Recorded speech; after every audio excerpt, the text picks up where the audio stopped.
Leviticus Chapter 26. Do not make worthless idols for yourselves, set up a carved image or sacred pillar for yourselves, or place a sculpted stone in your land to bow down to, for I am the Lord your God. Keep my Sabbaths and revere my sanctuary. I am the Lord. If you follow my statutes and faithfully observe my commands, I will give you rain at the right time, and the land will yield its produce, and the trees of the field will bear their fruit. Your threshing will continue until grape harvest, and the grape harvest will continue until sowing time. You will have plenty of food to eat and live securely in your land. I will give peace to the land, and you will lie down with nothing to frighten you. I will remove dangerous animals from the land, and no sword will pass through your land. You will pursue your enemies, and they will fall before you by the sword. 5 of you will pursue 100, and 100 of you will pursue 10,000. Your enemies will fall before you by the sword. I will turn to you, make you fruitful, and multiply you, and confirm my covenant with you. You will eat the old grain of the previous year and will clear out the old to make room for the new. I will place my residence among you, and I will not reject you.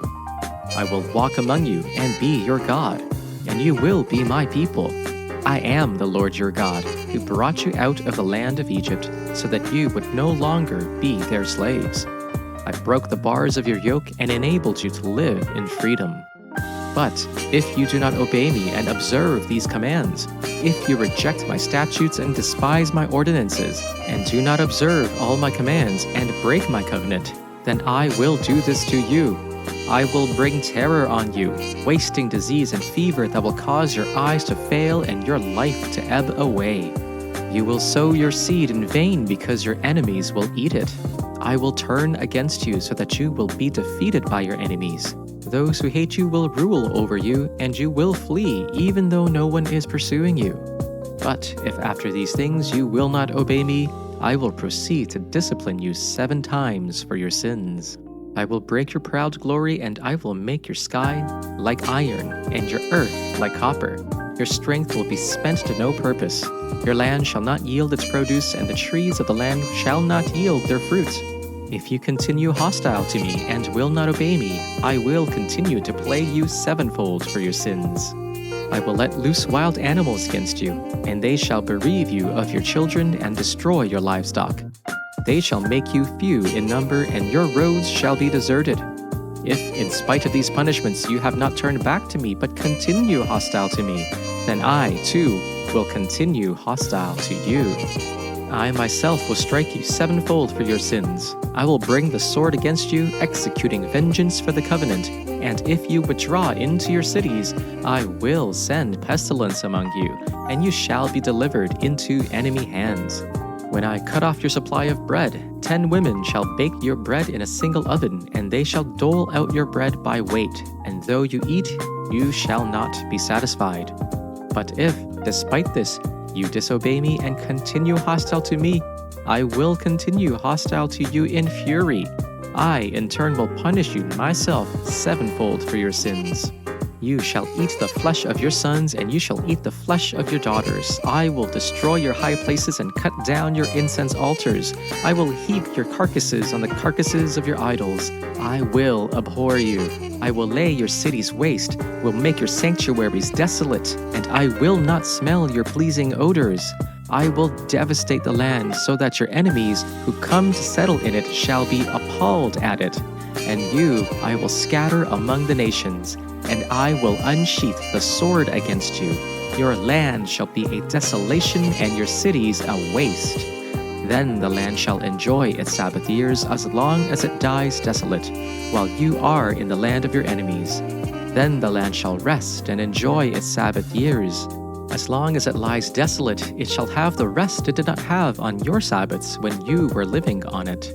And as for those of you who survive, I will send faintness into their hearts in the lands of their enemies. The sound of a driven leaf shall put them to flight, and they shall flee as one flees from the sword, and they shall fall though no one pursues.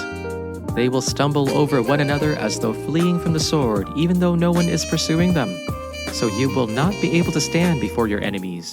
You will perish among the nations. The land of your enemies will devour you. those of you who are left will waste away in the lands of their enemies because of their sins. Also, because of their ancestors' sins, they will waste away.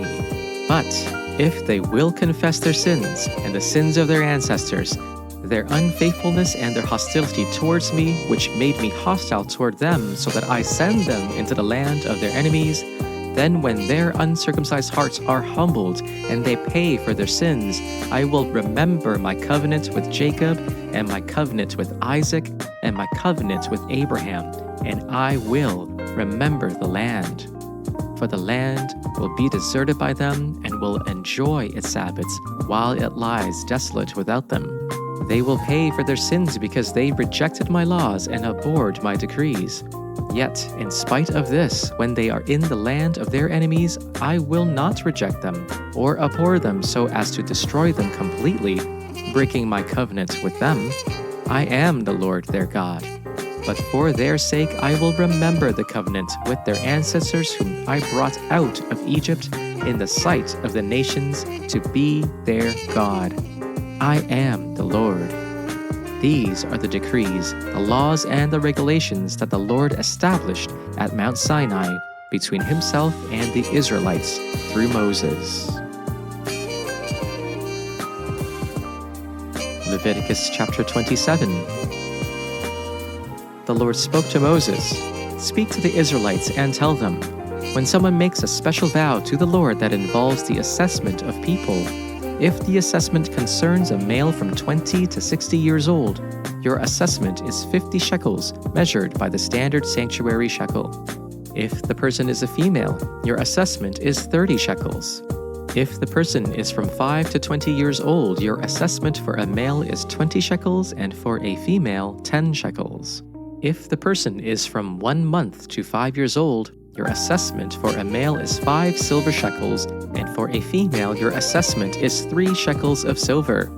If the person is 60 years or more, your assessment is 15 shekels for a male and 10 shekels for a female. But if one is too poor to pay the assessment, he is to present the person before the priest, and the priest will set a value for him. The priest will set a value for him according to what the one making the vow can afford. If the vow involves one of the animals that may be brought as an offering to the Lord, any of these he gives to the Lord will be holy. He may not replace it or make a substitution for it, either good for bad or bad for good.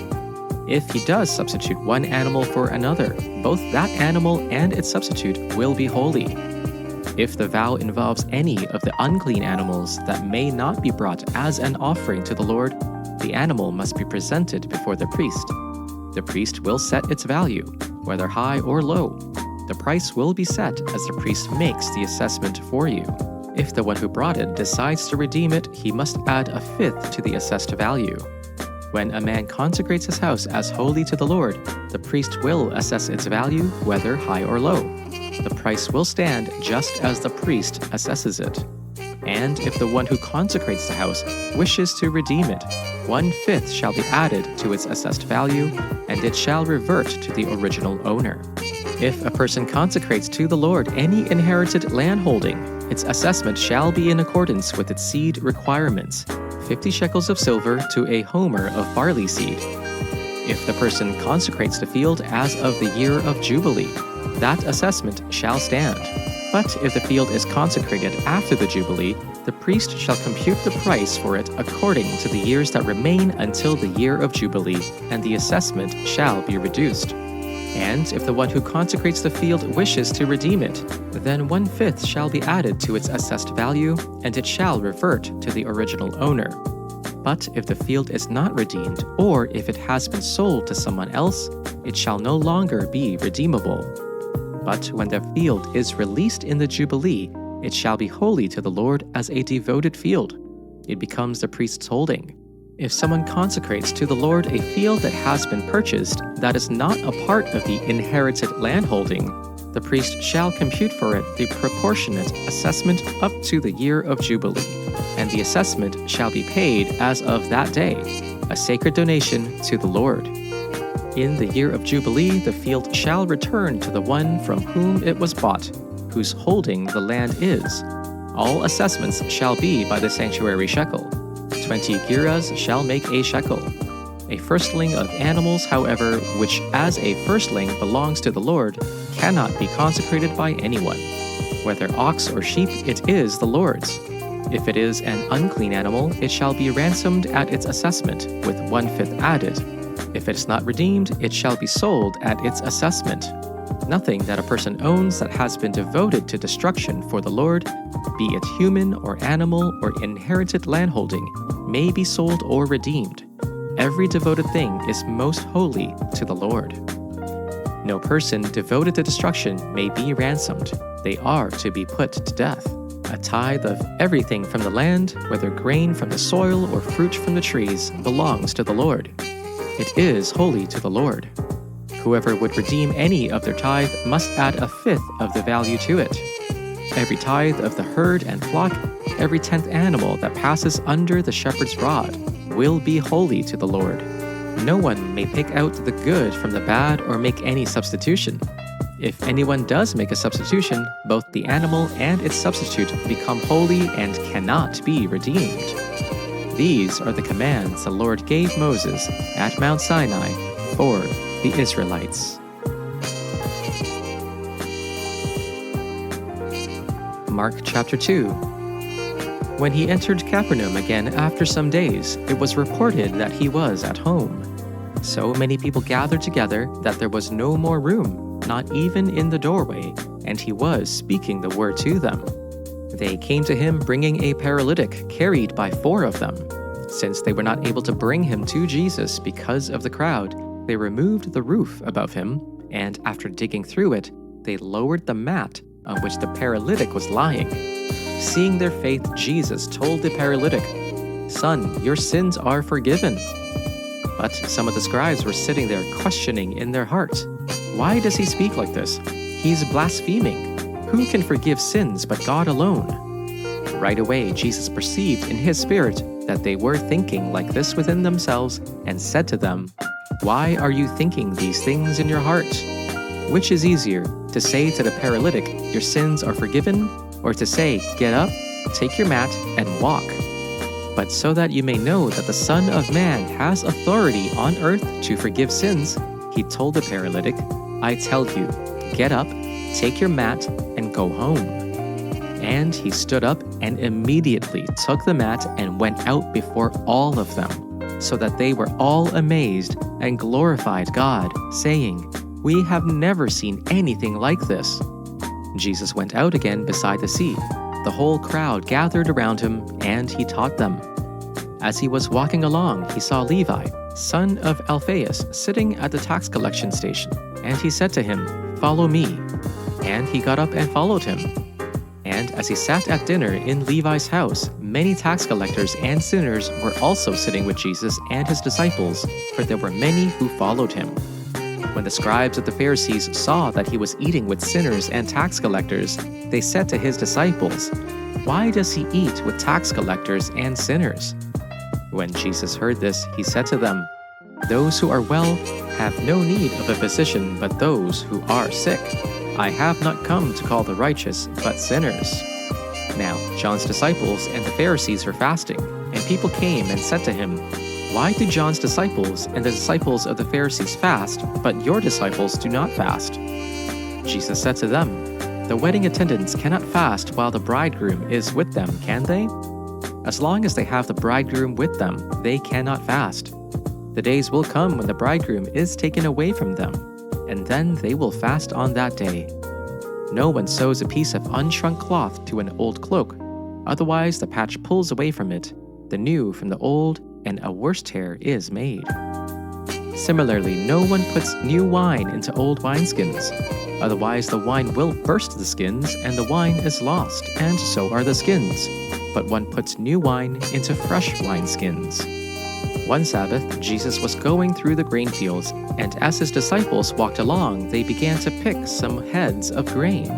The Pharisees said to him, "Look, why are they doing what is unlawful on the Sabbath?"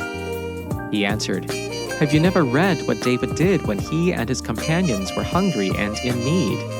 In the days of Abiathar, the high priest, he entered the house of God and ate the consecrated bread, which is lawful only for priests to eat. And he also gave some to his companions. Then he said to them, The Sabbath was made for man, not man for the Sabbath. So the Son of Man is Lord even of the Sabbath.